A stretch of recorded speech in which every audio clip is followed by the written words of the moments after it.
सुप्रभात प्यारे बच्चों, मैं आपकी हिंदी की अध्यापिका प्रेमचंद मेमोरियल पब्लिक स्कूल से 5वीं कक्षा में आपका स्वागत करती हूँ। बच्चों, आज हम आपकी हिंदी भाषा की पाठ्य पुस्तक आकांक्षा का पाठ 4 पढ़ेंगे, जो पेज नंबर 21 पर है। अपनी हिंदी भाषा की पाठ्य पुस्तक निकालिए और पेज नंबर 21 पर आइए। पाठ 4। बच्चों, इस पाठ में हम रविंद्रनाथ टैगोर जी द्वारा लिखी गई कविता पढ़ेंगे, जिसका शीर्षक है छोटी सी हमारी नदी। बच्चों, आप सभी ने नदी तो देखी ही होगी, कहीं घूमने गए होंगे तब देखी होगी, या आपके गांव में भी नदी हो सकती है। आइए, इस कविता को पढ़ने से पहले हम जानते हैं कि नदी किसे कहते हैं। किसी भी नदी की शुरुआत ऊंचे स्थानों या पहाड़ों से होती है। नदी में पानी झरने से, झील से, बारिश से या फिर हिम के पिघलने से आता है। महान कवि रविंद्रनाथ टैगोर द्वारा रचित इस कविता में नदी में होने वाली विभिन्न गतिविधियों का वर्णन है। नदी बिना किसी भेदभाव के सभी को स्थान देती है। कवि मानते हैं कि हमें भी नदी की तरह परोपकारी होना चाहिए। रविंद्रनाथ टैगोर जी इस कविता में नदी में होने वाली गतिविधियों के बारे में बता रहे हैं और कहते हैं कि हमें नदी के समान परोपकारी होना चाहिए। जिस प्रकार नदी बिना किसी भेदभाव के सभी को स्थान देती है, सबके साथ परोपकारी होती है, इसी प्रकार हमें भी सबके साथ परोपकारी होना चाहिए बिना किसी भेदभाव के। आइए, इस कविता को पढ़ते हैं और जानते हैं कि नदी में कौन कौन सी गतिविधियां होती हैं।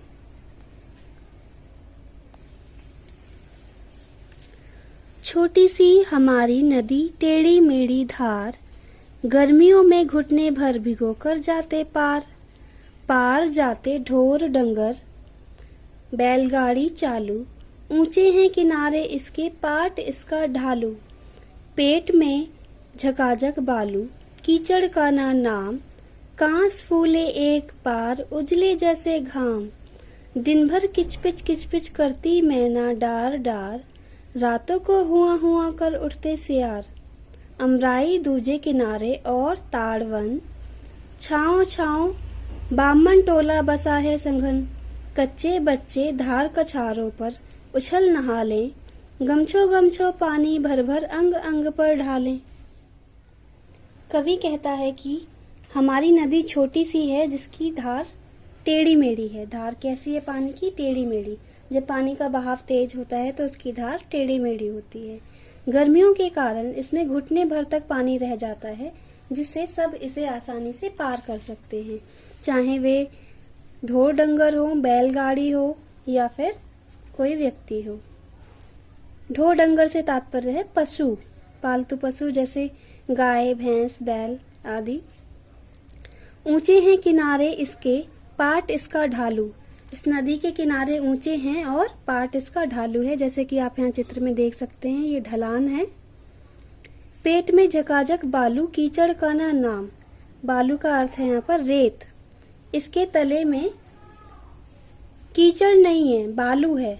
बालू रेत है, इसमें कीचड़ नहीं है, इसलिए इसमें पैर नहीं फंसता है और इसे आसानी से पार किया जा सकता है।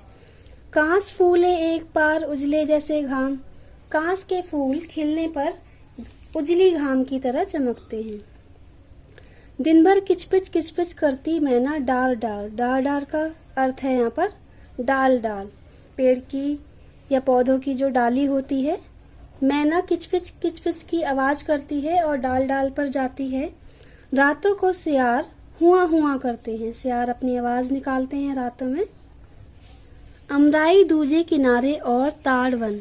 इस नदी के दूसरे किनारे पर आम के और ताड़ के पेड़ हैं, जिनकी छांव में ब्राह्मण का एक घना टोला बसा हुआ है। संगन का मतलब है घना और यहाँ बामन का मतलब है ब्राह्मण। कच्चे बच्चे धार कछारों पर उछल नहा लें। उनके छोटे छोटे बच्चे हैं जो उस नदी में उछल उछल कर नहाते हैं। गमछो गमछो पानी भर भर अंग अंग पर ढाले, और गमछों में पानी भर भर कर अपने अंग पर डालते। कभी कभी वे सांझ सकारे निपटा कर नहाना, छोटी छोटी मछली मारे आंचल का कर छाना। बहुएं लोटे थाल मांजती, रगड़ रगड़ कर रेती, कपड़े धोती, घर के कामों के लिए घर चल देती। जैसे ही आषाढ़ बरसता, भर नदियां उतराती, मतवाली सी छूटी चलती, तेज धार दन्नाती। वेग और कलकल के मारे उठता है कोलाहल, गंदले जल में घिरनी भवरी भवराती है चंचल। दोनों पांवों के वन वन में मच जाता है रोला, वर्षा के उत्सव में सारा जल उठता है टोला।